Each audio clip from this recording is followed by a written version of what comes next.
Okay, y'all. I hadn't had really think about what I'm about to talk to y'all about for my first video for 2026. However, this pissed me off, and I just had to do a video. So on Facebook, the Atlanta Black Star put a put a post on here, and let me show you. No, um, hold on a second here. I don't know why this is up here. All right, hold on one second. Let me move this over here.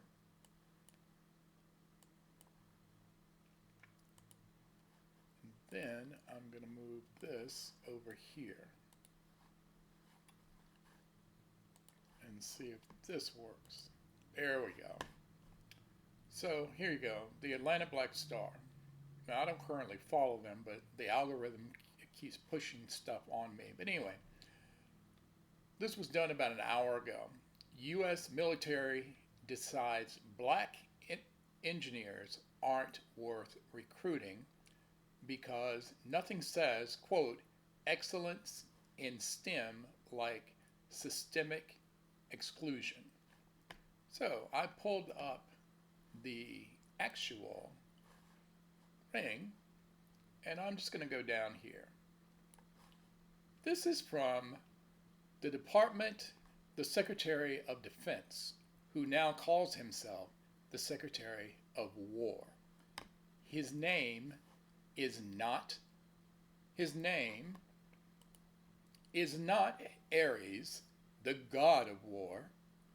His name is Pete Hegseth, the Secretary of Defense.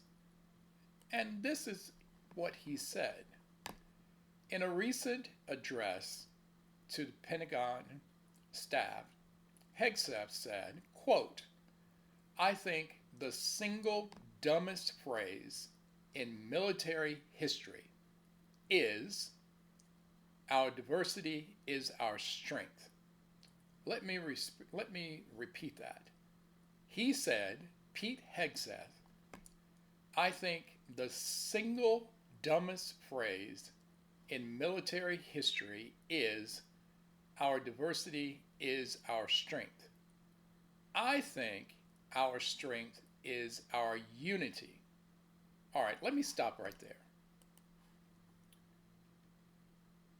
Unity versus diversity. Diversity is about unification of different teams.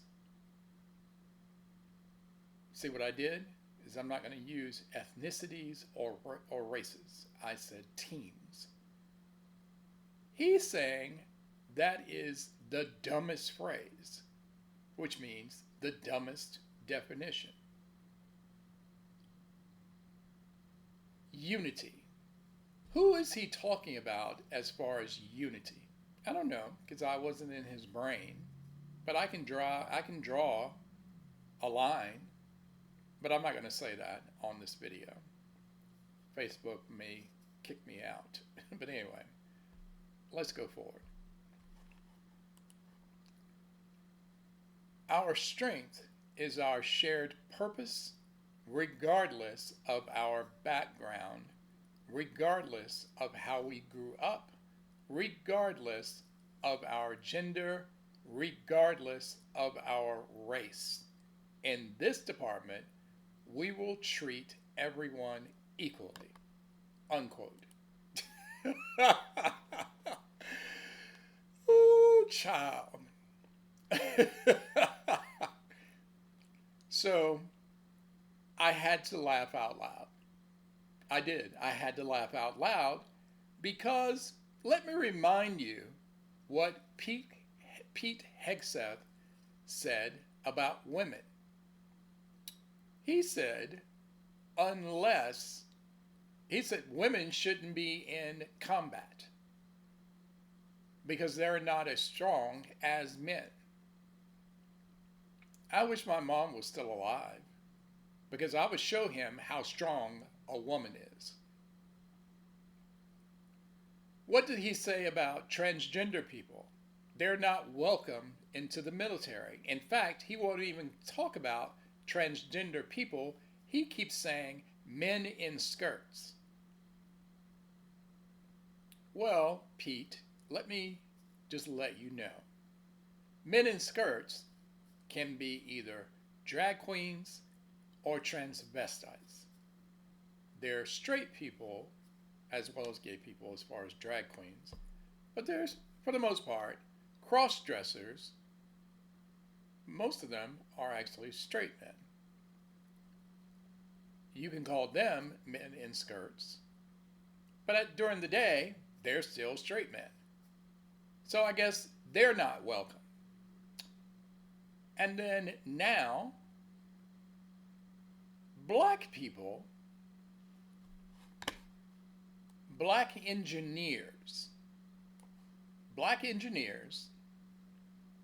are also not welcome. And here's the crust of the article. This comes just weeks after Defense Secretary Pete Hegseth issued a memo ordering all department agencies to abolish diversity, equity, and inclusion, known as DEI, programs and offices to prepare to adopt new merit-based colorblind policies. Shortly after, he announced that the Department of Defense will no longer celebrate or observe heritage and identity recognition months like Black History Month and Women's History Month or LGBT Month. I guess that also means he's not going to celebrate African American Music Month. He's not going to recognize the month of love, February. He's not going to recognize November, Veterans History Month, LGBT History Month. None of that, because that is, all those things are identity recognition. So sorry, veterans, no recognition, identity recognition. This is all about the Black Engineers Year Awards. This is based on the STEM talent. STEM means, what does, wait a minute, I thought I had STEM. I'm sorry, y'all. Hold on a second.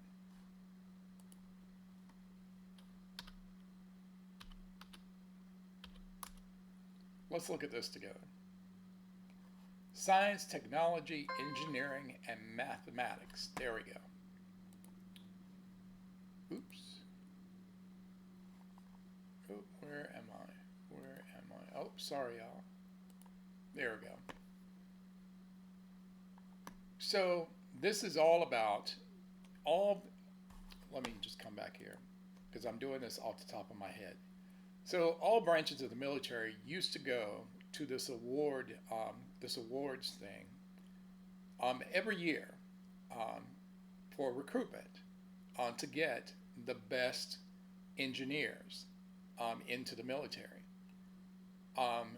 As of this year, as of today, no longer. The Army, the Air Force, the Navy, and also Space Force. Who cares about Space Force? They are not going to the award ceremony. There is no communication about whether or not the Marines are going to continue to go, or if they're not going to go, but I'm pretty sure they're not going to go. And I will quote a current active duty U.S. Army general. Quote, "It is fucking racist," unquote. Quote, "For the Army now, it's blacks not needed, and it breaks my heart," unquote. And according to data from military.com, black applicants made up more than 24% of the Army's new enlistments back in 2022.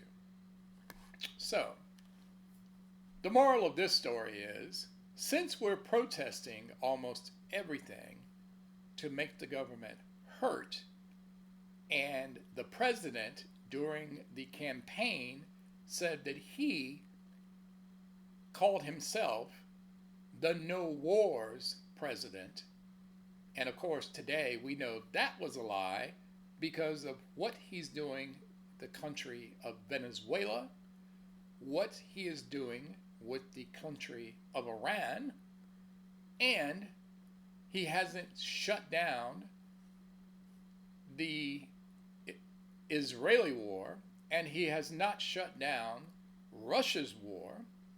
How about we go ahead and protest the military? How about that? How about that? I don't know if my brother is going to like this, because my brother and my sister-in-law are veterans. They are. I have veterans all over my family, military veterans. But this is ridiculous. And the reason I'm saying that, just to let you know, for the most part, all of my family members who are in the military, most of them are black. And so how about we protest the military and see if they will change that? I guarantee you it won't change until this administration changes, which is why the midterm elections are probably our best chance to get the House and the Senate back under our control. Not only will that handicap the Trump administration, but he said it himself. If we get the Senate and the House back, his administration is done. And he's right. He's right. But we will have to stay on top of our representatives once we have control, because they better not fuck it up, as RuPaul says. Again, remember, the 2026 midterms have already started. Here in Charlotte, North Carolina, and in North Carolina, the cameras are focused on us because of the Senate race between Roy Cooper, the former governor, and the other guy who is I can't even remember his name, who is now the former chair of the Republican Party, who was chosen by Trump to run for the seat since Senator Tillis is no longer, he decided not to run for re-election, which means we have a Senate seat in North Carolina that is going to be flipped back to blue. We have the momentum. We have the momentum. And so I better not see any report saying that black men, and yes, I'm talking to you, black men either did not vote or voted Republican. Because guess what? I will tell you this. They don't give a fat happy rat's ass. They don't give a fat happy rat's ass about you or me. And just so you know, I am registered to vote in North Carolina, but I am not registered as a Democrat, and I am certainly not registered as a Republican. I am registered as unaffiliated, but for other word information so that you can understand, I am an independent.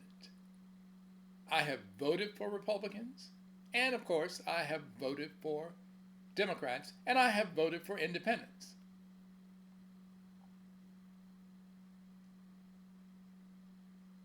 So as someone said at an event, and this makes sense,